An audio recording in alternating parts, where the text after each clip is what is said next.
Bonjour, aujourd'hui nous sommes dans les tierces en rapport avec les accords mineurs et majeurs.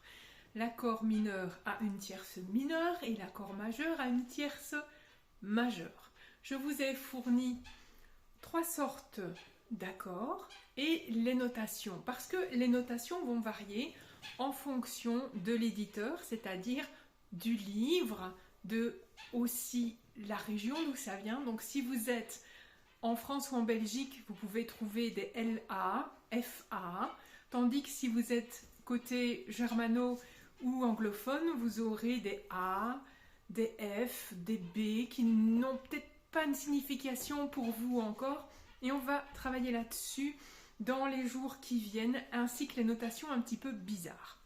Donc on va commencer par l'accord de La mineur. Vous avez reçu normalement un tableau.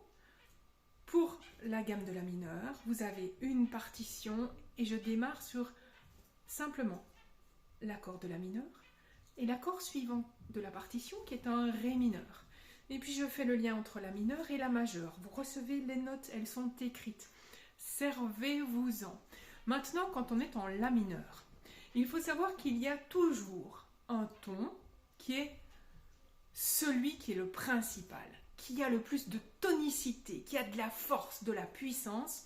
C'est ce que l'on appelle la tonique, la première note de votre gamme. En La mineur, c'est le La. Et sur le La, on va construire l'accord. L'autre note importante et qui domine, on l'appelle la dominante. C'est la cinquième note de la gamme. Donc La, Si, Do, Ré, Mi.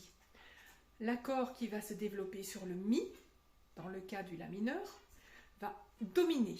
Et juste avant, la quatrième note, le Ré, c'est celle qui va sous-dominer. C'est le sous-chef, si vous voulez, c'est le contremaître. Et vous trouvez cet accord de sous-dominante dès la deuxième mesure. D'où l'intérêt d'avoir toujours dans vos grilles l'idée de quelle est la note qui donne le tonus, la tonique, quelle est la note qui domine et quelle est celle qui sert de contremaître. Toujours dans vos grilles. À demain pour la suite.